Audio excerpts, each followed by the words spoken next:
I am Daniel Leakes, and welcome to Book 101. Book 101 is all about the books that I read for the last 40 years. And today I have my special guest. He's the author of the novel Nameless Lake, no other than Mr. Chris Parker.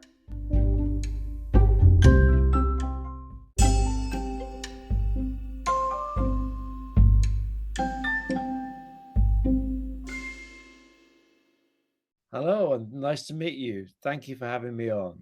Yes, and welcome to Book 101, Mr. Chris. And can you please introduce yourself? Yeah, sure. I'm a writer living in Cambridge in the United Kingdom, and I've been a script writer for TV for most of my life, most of the last 20 years. I've been writing for TV shows in the UK for adults and mainly for children. So I write a lot of animation for young children like Peppa Pig and Shaun the Sheep and Postman Pat and things like that. So that's what I do most of the time. But I really wanted to write a novel too. So a few years ago, I decided to do this, and so I set myself the task of writing 500 words a day, and I finished my book in about 3 or 4 years, and my book was published just a couple of months ago by Salt, who are a great independent publisher here in the UK. Very happy to go out there and talk to people about it. What age did you realize that you're good in writing? Well, I liked writing when I was a child, and in fact, my first job when I left university was a reporter, a news reporter. So I was writing for a newspaper, and then later I started writing for TV shows as well. So I've been writing my whole life, I guess you could say. Who inspired you to do your writing or support you? Well, my inspirations well, I read a lot of books. I'm a big reader, and I really like the authors Rachel Cusk. I like Tessa Hadley. I like Jenny Offill. Um, I like Elizabeth Strout. I really like writers that write about ordinary daily life and relationships, and they have a lot of insight into the way people really think and feel about things. So that's the kind of writing I wanted to do. So sometimes it's about things we don't talk about out loud, and it's more about the feelings that we have more than the things we say. So I thought this was very interesting, and this is the kind of thing I wanted to write about in my book. Mr. Chris, what are your short term and long term goals in writing? Well, my short-term goals are that as many people as I can reach will read this book, because I really think a lot of people will enjoy it. So I'm spreading the word about my book. I'm going to bookstores, I'm signing copies, I'm doing interviews like this one. Hopefully, this will help to spread the word about the book because I really want people to read it. And secondly, I would like to write another book. I have an idea, but I haven't actually started work on it yet. But I think I know what it's going to be, and I'm going to work on that soon. And I have to continue writing my scripts because that's my main job day to day is writing scripts for TV. So that's very important too. Oh, yes. And thank you for your time, Mr. Chris, because this podcast is created for you, or especially in the author. Thank you. Yes, and let's talk about your debut novel, Nameless Lake. What behind the title of your debut book? Well, that's a really good question because it's actually a real lake. It's a real lake in Ontario, in Canada, and one of my friends lives near this lake. And I saw the name on a map, and I thought, well, that's a really interesting name for a lake. So I introduced a strand in my novel about a couple on YouTube who are going to move to this lake. And my character watches this couple as they prepare to make this move. So that's where the name came from. It's a real lake, and I've never been there, unfortunately, but I would like to visit it one day. Oh, yes. So, how did you craft that Nameless Lake? How did I write it? Well, Yep. that's a good question because I wrote it in kind of an unusual way. So I just wrote small pieces or small paragraphs that were not connected. I wrote lots of little paragraphs, and I kept on doing this for a couple of years. And then I added a main storyline too. And then I moved things around a lot when I was editing. So I had lots of small pieces like a puzzle, and I had to fit them all together. Now, this is a very unusual way to write. I think I don't recommend it because it takes a lot of time, but it works for me. It works for my brain because I don't like going through from A to Z, going in consecutive order. I like to mix things up. I like to do whatever I feel like doing that day. And that's the way I work. And it's worked for me this time. And I hope to do the same method next time. Nameless Lake, who are your inspiration in writing this Well, novel? one of my main inspirations is, as a writer, is Jenny Offill, who wrote an amazing novel called Department of Speculation. She's an American novelist, and she also writes in small fragments, small paragraphs that are not always directly connected to each other. And when I read this book, I felt very excited, and it made me want to find other books like it.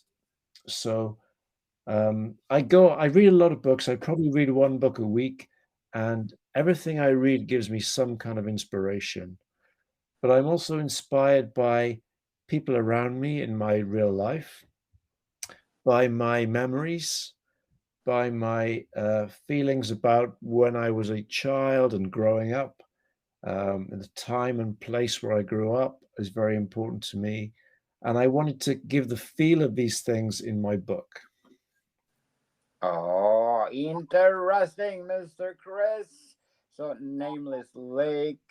If you want to revise the book itself, which part of the book you want to revise? Oh, I don't want to revise any of the book. It's just the way I want it to be. How did you develop the characters of Nameless Lake? Well, that's a great question too, because really I was just writing little pieces of observations, memories, things like this. And I started to feel that they were all in the same person's voice. And I was starting to imagine who this character might be. Who might this be that might be writing these memories and observations? Well, I came up with this character. It's a woman called Emma, and she is the main character of the book. And everything is seen through her eyes. Everything is taking place through her, the way she sees the world. So that's how my main character came about. And then I created other characters around her. Um, and it just felt right to me. And I felt like it was very important for me to feel like I was very much inhabiting this character when I was writing her.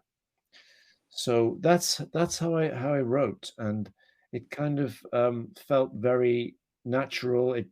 It felt like I had to sit down each day because I was really excited to get to the next step of the book. So it was very exciting. I was full of energy and really passionate about writing this book. Yes, interesting indeed, Mr. Chris. But before we go on, I want to shout out to the people listening in Ghana. Thank you, Ghana, for supporting this podcast because in Greater Accra region, I got 89% audience share. Upper East region at 11%. Again, thank you, Ghana, for supporting this podcast because this podcast is created to empower writers all over the world, like Mr. Chris Parker. Nameless Lake. Mr. Parker, what is the best highlight? The best highlight? Well, that is a really great question. Now, I've heard a really good quote about this from the writer called Camilla Shamsi, who is a really great writer in the UK. And she says that when she creates a novel, she puts all kinds of things in there. She puts everything that she's interested in into the novel. And it's the choice of the reader to find what they think is most interesting. It's like going into a deep cave with a torch or a flashlight and looking around, and different people will look at different things. Everybody will find something that is interesting to them. So I don't want to tell people what the highlight is because everybody will find their own highlight. Definitely a trademark of British authors. they Yes. are they are very humble enough. According to Mr. Andrew V. Stunning debut novel. So, Mr. Chris, what are the elements that you put in the story that make this novel stunning? Well, I don't know. It's hard for me to answer that, but I'll try. So, what I try to do is really think about the way we experience things in our minds. You know, when we experience situations, we don't always talk about the way we feel to other people, but we have a lot of thoughts that we keep to ourselves. And so I try to go deeply into those thoughts and feelings and put them into my book so that maybe somebody will read it and think, yeah, I feel like that as well. I want people to recognize themselves in the book. I want people to feel like they're not alone with the way they feel about things. And also that a lot of us don't always know the answer to everything. A lot of us are unsure a lot of the time. And I think that's normal. But on social media, people always try and say that they are great or everything's going fine. And obviously, in reality, it's not like that. So I wanted to base this in the way we really feel, not the way that we project to the world. Yes, indeed. And according to Beyond the Books, a debut novel that's intense and so worth reading. Wow, I love this comment, Mr. Chris. So, what are the elements that you put in the story that make the readers glued to it? Well, I think that I've made the story very simple. And I think that anyone can read this book and they don't want to put it down. So they may start reading it and maybe they'll get halfway through before they put it down because people recognize themselves in these characters. And I hope that they see themselves in what Emma is going through, how she's feeling, how she experiences the world. um, I think that it's often the way that I feel. And if I feel that way, then I think other people will feel like that. So this is what will keep people reading. It's like the recognition of themselves in the book, I think. Yes, very well said, Mr. Chris. But before we go on, I'm inviting you to listen to my other podcast, Food 101, our third season with Chef Alessandro, one of the best executive chef in one of the best restaurant in downtown Toronto. And please do listen to our latest episode. We talk about Thanksgiving, people, because in Canada we're celebrating Thanksgiving on the 9th of October. We talk about how to debone turkey, how to do stuffing, and a lot more. So please do listen. Food 101 plus one more. Our books are out. Not only one, but seven volumes, people. Food 101, Volume 1 Basics. It's all about how to create a delicious food. Available on Amazon and leading online bookstores worldwide. So, Mr. Chris, how did you manage a writer's block? Hmm. Well, that is something that did occur because when I was writing for TV, I would always have a deadline. So I always knew I had to get my work in like 3 days or in a week or in 2 weeks. I had a date when I had to deliver my work. But with this, nobody was asking for it, nobody's waiting for it. So it was very hard to, I mean, it was very easy to say, oh, I'm not going to write today. I'll just take a day off. I'm not sure about what I'm going to write. So I had to force myself to produce a certain number of words every day, 500 words a day, get into that habit. This is what worked for me. This got me over any writer's block or any sense of hesitating. This was a very good method, I thought. I would recommend it to other people too. Yes, definitely. And my kids love Peppa Pig when they are young. Ah, that's good They to are, hear. That's good to hear. yes, that's their number one morning routine, Peppa Pig. Yeah. So, so Mr. Chris, how did you created the characters of Nameless Lake?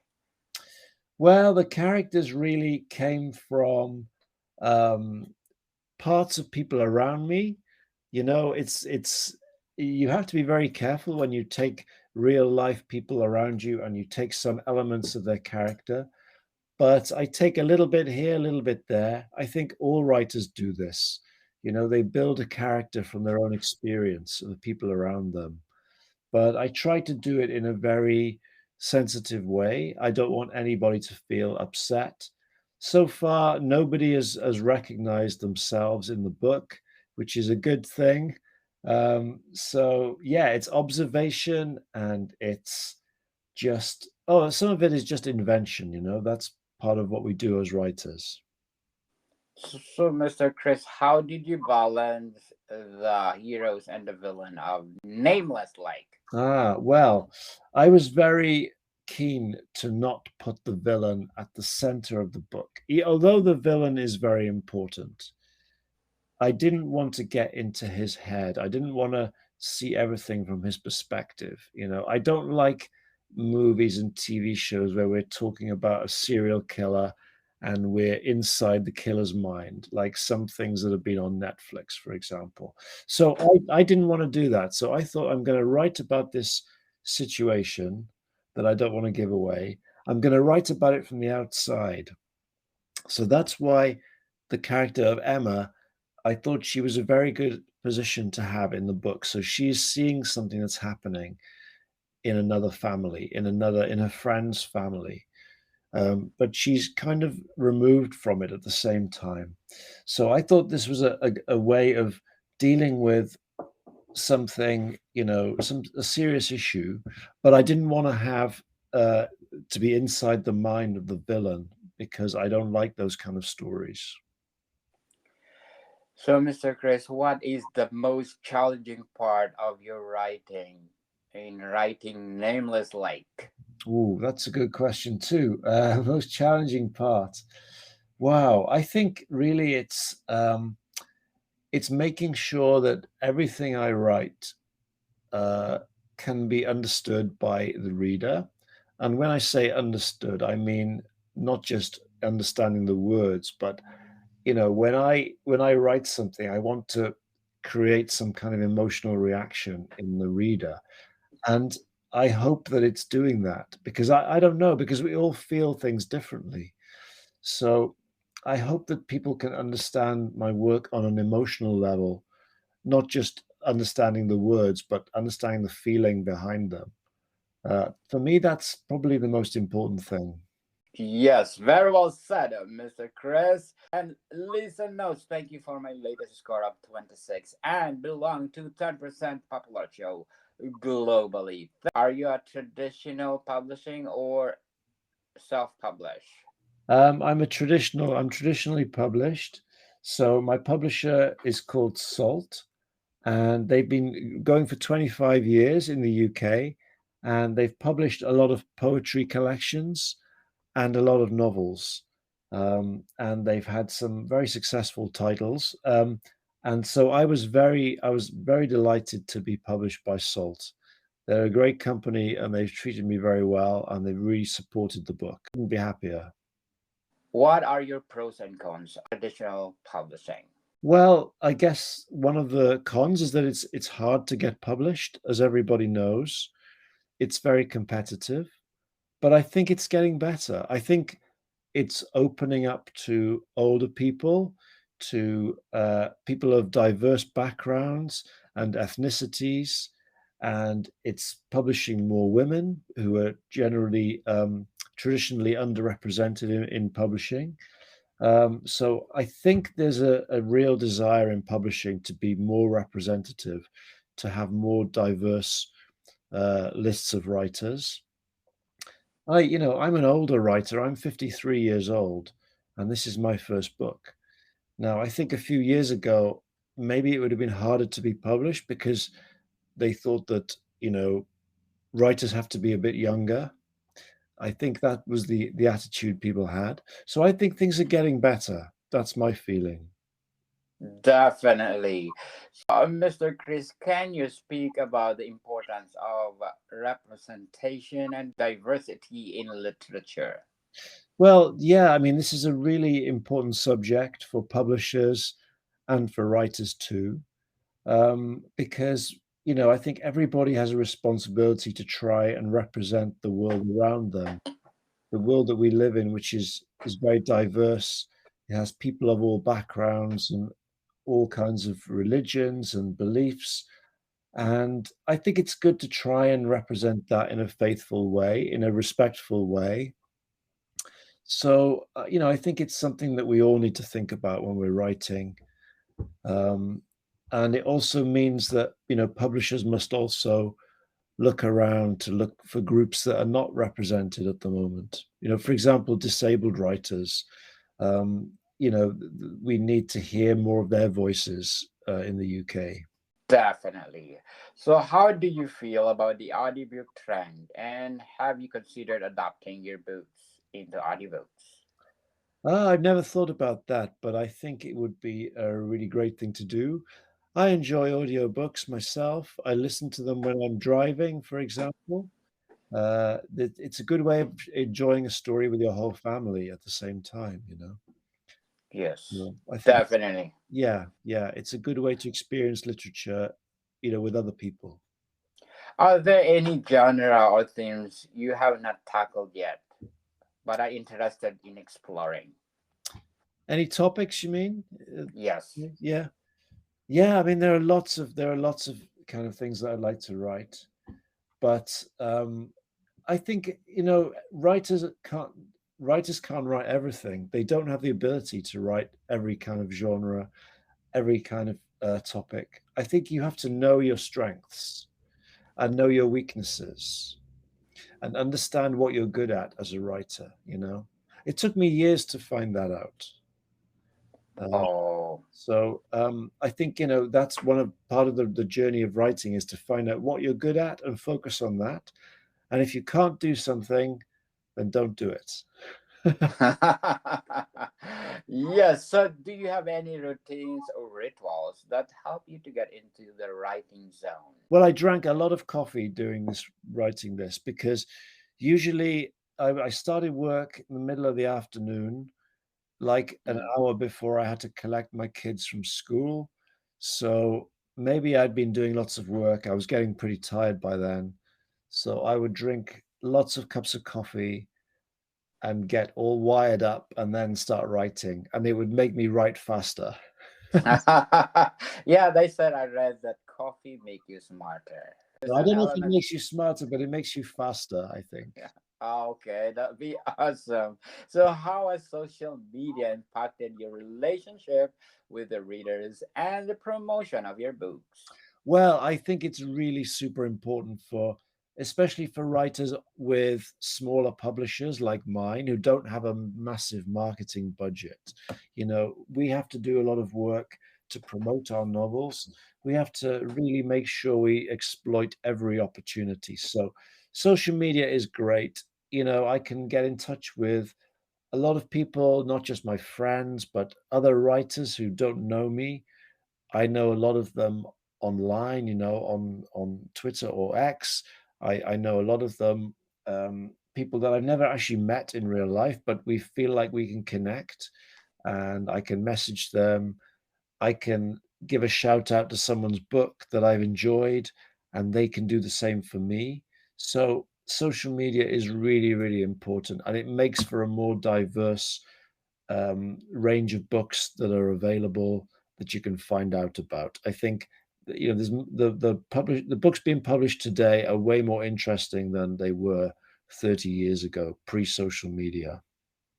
Sure thing, Mr. Chris, and thank you for messaging me. And you are in the right track because my podcast, according to my analytics, I got 144 countries listening to me.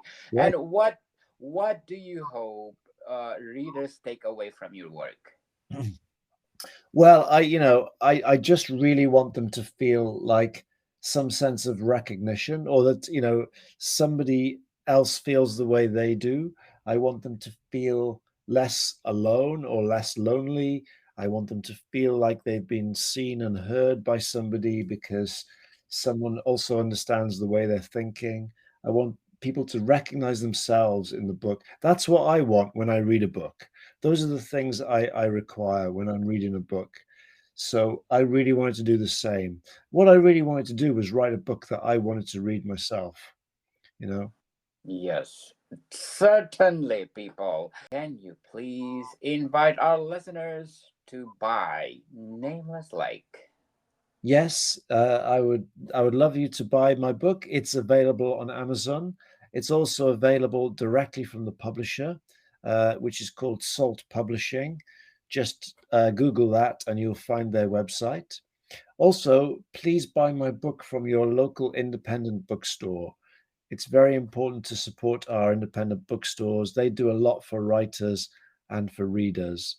So you can buy it in a number of different places, but the most important thing is that you enjoy it. Yes, people, let's support Mr. Chris Parker because if you support him, more books to come. Yeah. What is your inspiring message for those aspiring writers out there that are procrastinating? I would say just write whatever you can every day. Try and write something, it doesn't matter what it is. And also write what you want to write. Don't listen to anyone who says you should write this or you should write that. Listen to what your mind is telling you, your subconscious, and just don't criticize yourself. Worry about that later. Just get the words on the page. It's a lot easier to edit something when you've written it. It's very hard to write a book if the pages are blank. There's nothing to edit, and so just get on with it. Don't worry about anything other than just getting the words on the page, and don't criticize yourself. Turn off the self-criticism. This is also very important. Yes, love yourself, people, and stop procrastinating. Yeah. So, Mr. Chris, how do you balance your writing with the other life responsibilities? Well, you just have to make space wherever you can.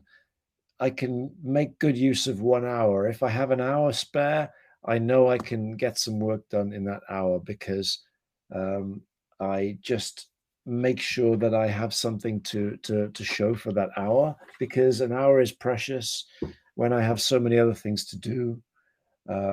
So I think just trying to make use of small pockets of time that you may have. Maybe you're stuck on a bus or a train. That's a great time to write something. Did you procrastinate in writing Nameless Lake?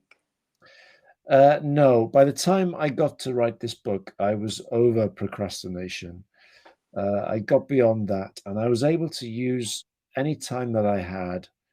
And often I would just write on my phone, in notes on my phone, and then I would write it onto my computer when I got home. So wherever I was, even if I was driving the car, I would have thoughts. I could have a thought in my head that would trigger something. So when I got to my desk, I could write something. Yes, sounds interesting, Mr. Chris, and thank you for your time. Thank you. More to come, people. See you soon.